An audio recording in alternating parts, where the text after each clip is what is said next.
रमू जग माही, इन मन को शिष कीना, सत सबद सो गुरु हमारा, सत सबद सो गुरु हमारा, तत तिलक सिर दीना राजा, ऐसा भेष हमारा। रमता संग रमू जग माही, ये श्वासा प्राणी मात्र के गट में रमन कर रहे रात दिन, ये सारा खेल श्वासा का है। अगर श्वासा प्राणी मात्र के गट में रमन नहीं करेगी और छूट जाएगी श्वासा, तो फिर ये शरीर मिट्टी हो जाएगा। इसलिए श्वासा प्राणी मात्र के गट में रम रही है। यहाँ इसी प्रकार से राजा, मैं भी रात दिन ये श्वासा मेरी रमन कर रही है अंतर में, तो मैं भी रात दिन श्वास और उस श्वास के द्वारा रात दिन मैं परमात्मा की भक्ति कर रहा। और महाराज ने तो देखो एक बात बहुत ऊंची कह दी महाराज ने, क्या संसार में हमारी स्थिति ऐसी है कि थोड़ी बहुत अनुभूति होने लग जाती है तो प्रश्न बंद कर देते हैं, प्रश्न बंद कर देते हैं और ध्यान लगाकर आंखें बंद करके बैठ जाते हैं कि हमारा तो भजन पूरा हो गया, सुमिरन पूरा हो गया। और ना तो संसार में किसी का सुमिरन पूरा हुआ है, ना किसी का भजन पूरा हुआ है, किसी का होने वाला है ही नहीं।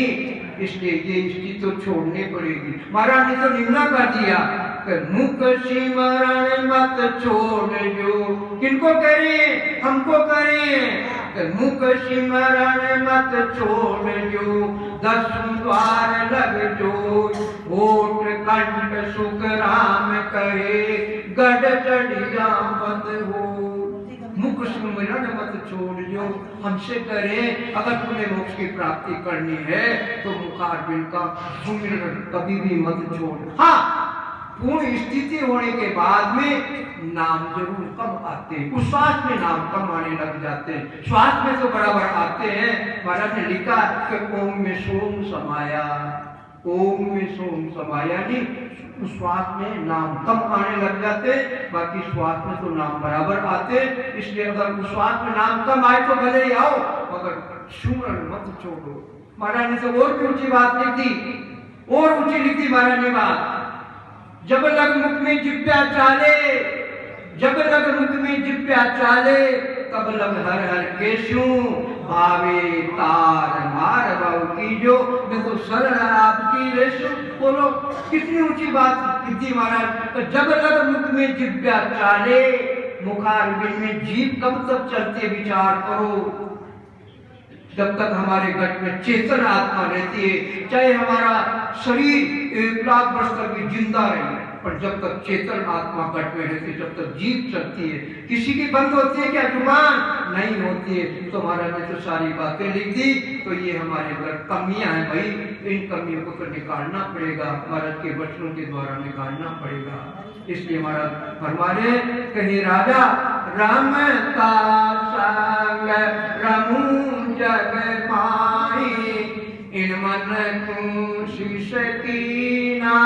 और हे राजा, मैंने तो इस मेरे मन को ही ढूंढा है, मेरे मन को शिष्य बनाया। और यहाँ बात शिष्यों की जमात खड़ी कर देते हैं। देखो विचार को, संसार में तो मन को ही ढूंढना है, ज्ञान मन को ही देना, क्यों देना है? ये सारा खेल मन का है। ये 3 लोग 14 भवन जो चकाचौंध नजर आ रही है, ये सारी मन की है। अगर मैं समझता हूँ अगर मन अगर नहीं होता हमारे साथ में, तो मैं समझता हूँ ये 3 लोग 14 भवन सारा सुनना ही नजर आ जाता। ये सारी लीला ही मन की है, ये सच्ची मन के वशीभूत रची हुई है। ये सारा खेल ही मन का है। इसलिए शिष्य मन को बनाना, ज्ञान मन को देना, शिष्य मन को बनाना। इसलिए राजा, मैंने तो मेरे मन को ही ढूंढा, यानी शिष्य मन को ही बनाया। और दूसरी बात, सत सबद सो गुरु हमारा। और ये सत्य शब्द, सत्य शब्द का मतलब आदि अनादि से सत्य पहले भी था। जब सत्य की रचना नहीं हुई थी तब भी वो पहले भी सत्य था। आज भी वो सत्य है और आगे भी वो सत्य रहेगा। चाहे सच्ची महाप्रलय में विलीन हो जाए मगर सत्य का कभी अभाव नहीं होगा, जो कहते वो सत्य है। इसलिए वो सत्य शब्द जिसका कभी नाश नहीं होता है वो सत्य शब्द गुरु है। किसका गुरु है? वो शरीर का है क्या? नहीं, ये मेरे अंतर विराजमान है, ये आत्मा, ये आत्मा का गुरु है। और आत्मा भी सत्य है और वो सत्य शब्द भी सत्य है। इसलिए सत्य का सत्य से साक्षात्कार करो। जब तक सत्य का सत्य से साक्षात्कार नहीं होगा जब तक सत्यलोक की प्राप्ति नहीं होगी। अगर सत्य से असत का साक्षात्कार होता और उसे मोक्ष की प्राप्ति करते हम तो विचार करो, अनंत बार हमने मन से शरीर धारण किया और असत की भक्ति को अनंत बार कर चुके। अगर असत के द्वारा ये सत्य पर चली जाती तो असत की भक्ति को कितनी बार कर चुके मगर सत्य की नहीं की। इसी वजह से ये अटकी हुई है या संसार में अटकी हुई है। पुनरपि जन्मन पुनरपि मरना, ये बार बार जलती मरती प्रतीत हो रही है। क्यों हो रही है? उस सत्य के बिना मरती। जिस प्रकार से संसार में देखो कंवारी कन्या होती है, कंवारी कन्या तो वो कंवारपना कब उतरता है? जब दूल्हे राजा आता है और फिर 7 फेरे खाके और उस कंवारी कन्या का कंवारपना उतार करके अपने महलों में ले जाता, जब जाकर उसका कंवारपन। इसी प्रकार से ये आत्मा अनंत जन्म से कंवारी है। बर को मिला मगर वो असत मिला, झूठा मिला, जन्मने मरने वाला मिला, सत्य नहीं मिला, स्वाद अमर नहीं हुआ उसका। और अब की बात सतगुरु की बड़ी बड़ी दया हुई है, हमारी पर कृपा हुई है, ये सत का पति की कृपा हुई। ए आयो अमरापुर से सोवे, ए ले जो टोड़ी मैं सुटार सोहम सुर का सिद्ध चार। ए आयो अमरापुर से सोवे, ए ले जो टोड़ी मैं सुटार सोहम सुर का सिद्ध चार।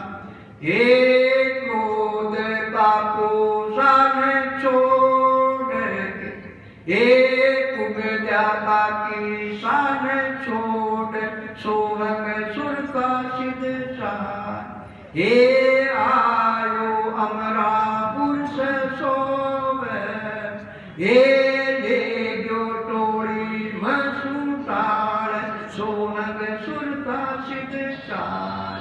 ए मोहे मामोसन छोड़े, ए ममता मामी सन छोड़ सोहम सुर का सिद्ध चार। ए आयो अमरापुर से सोवे, ए ले जो टोड़ी मसूटार सोहम सुर का सिद्ध चार।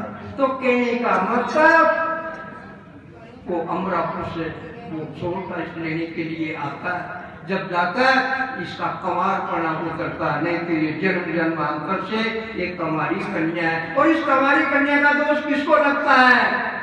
विचार करो, संसार में किसको लगता है? अगर वो जवान हो जाती है 25-30 साल की तो दोष किसको लगता? माता पिता। इसी प्रकार से ये अनंत जन्मों से कंवारी कन्या है, इसका दोष किसको लगेगा? इसका दोष हमको लगेगा। क्यों? कहिए क्या नाम से जन्मी प्रतीत हो रही है। इसलिए इस दोष को उतारना है, कंवारपना को उतारना है। और कंवारपना कब उतरेगा? जब हम धाम सुमिरन करेंगे और वो सोटा वहां से आएगा, अमरापुर से प्रकट होगा। और जब फिर ये बाहर तो 7 फेरे गाते और अंतर में 12 हो जाते हैं चतुर के स्थान, और फिर बंकलाल से उलटकर 6 कृष्ण के स्थान यानी 12 करोड़ से अलग जीते जी ये प्राणात्मा अलग होकर और फिर ये जहां से आया इस हंसात्मा को संग लेकर अपने देश में चलेगा। तो कहने का मतलब सत्य शब्द सो गुरु हमारा, वो सत्य शब्द के राजा मेरी आत्मा का वो असली गुरु है। और तब तक तिलक सिर दीना और तत्व यानी ब्रह्म का तिलक जो 24 घंटा मेरे सिर पर शोभायमान हो रहा, वो तिलक क्या काम का, धोया उतर जाए राम तिलक सुखराम तो शीश विराजे आए। वो परमात्मा का नाम रूपी तिलक 24 घंटा सिर पर विराजमान है और उसकी छत्र छाया में रात दिन परमात्मा के जन संत आनंद लेते हैं। वो शोभायमान हो रहा सिर के ऊपर। इस प्रकार से महाराज राजा को अपना आंतरिक भेद समझा रहे हैं। फिर राजा महाराज से प्रार्थना कर रहे, राजा के महाराज संत होते हैं, उनके साथ तो गीता भी होती है, भागवत भी होते हैं, पोथी पाने भी होते हैं महाराज। और दूसरी बात क्या नाम से आपके साथ तो ये है ही नहीं महाराज, आप संत बात हो, आपके पास तो ये है ही नहीं महाराज। तो महाराज राजा से कह राजा ये भी है मेरे पास। तो बता रहे महाराज तो पोथी पाठ वेद सब गीता अणवे का पट खोलूं द्वादश मंत्र गायत्री मेरे द्वादश मंत्र गायत्री मेरे सत शब्द मुख बोलूं राजा ऐसा भेष हमारा। पोथी पाठ वेद सब गीता अणवे का पट खोलूं। मैंने जीते जी केवल पद आनंद पद की प्राप्ति कर लिए राजा। तो वही तो पोथी है, वही पाठ है, वही गीता है, वही भागवत है और वही सब कुछ है। क्यों है कि एक के साधे सब सदे, एक के साधे सब सदे, सब साधे सब जाए, जो तुम सींचे मूल को फले फूले अगाए। मैंने उस एक की साधना सब की राजा, इसलिए वो सब एक में आ गई है। तो राजा क्या नाम से इस प्रकार से महाराज ने राजा को सारा आंतरिक वेग बताया। और फिर महाराज कहते हैं कि द्वादश मंत्र गायत्री मेरे, द्वादश मंत्र जिसमें 12 अक्षर होते हैं उसको कहते हैं द्वादश मंत्र। तो वो कौन सा, ओम नमो भगवते वासुदेवाय नमः, इसमें 12 अक्षर। तो ये द्वादश मंत्र सन्यासी इसको रात दिन रखते, जो सन्यासी होते हैं वो सन्यासी इस द्वादश मंत्र का रात दिन बखान करते, यानी रात दिन इसी को रखते। और एक होता षोडश मंत्र, षोडश मंत्र में 16 अक्षर होते, और वो कौन सा, हरे राम राम राम हरे हरे, हरे कृष्णा कृष्णा कृष्णा हरे हरे, इसको कहते हैं षोडश मंत्र। तो षोडश मंत्र का जाप करने वाले रात दिन इसी मंत्र का जाप कर। और दूसरा तीसरा होता गायत्री मंत्र, ओम भूर्भुवः तत्सवितुर्वरेण्यं भर्गो देवस्य धीमहि धियो यो न प्रचोदयात्। इसको कहते गायत्री मंत्र। और गायत्री मंत्र की साधना करने वाले इसी मंत्र को साधते हैं। मगर ये मंत्र बड़ा तगड़ा है। पहले तो शरीर की शुद्धि करनी पड़ती है, पहले सबसे पहले शरीर की शुद्धि करनी पड़ती है। और बैठने के लिए शुद्ध आसन चाहिए, पहनने के लिए शुद्ध कपड़े चाहिए साफ। और फिर विधि विधान से इसको रात दिन रटते हैं, जब जाके इसका फल मिलता।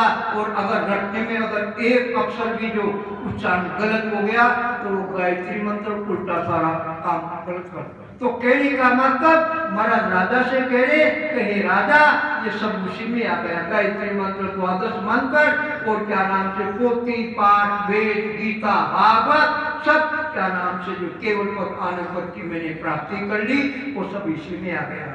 और फिर राजा महाराज से प्रार्थना करें कि महाराज संत होते हैं, उनके मुद्राएं कंठी भी होती है महाराज, और पैरों में पहनने के लिए लकड़ी की पावड़ी भी होती है महाराज। और दूसरी बात गले में माला होती है महाराज। अब आपके पास तो न तो कोई गले में माला है महाराज, न कोई कंठी है, न कोई पावड़ी है, न कोई मुद्राएं है महाराज, कुछ है ही नहीं महाराज। तो राजा से महाराज फरमा रहे, हे राजा मेरे पास ये भी है, मुद्रा कंठी पावड़ी अलपी भी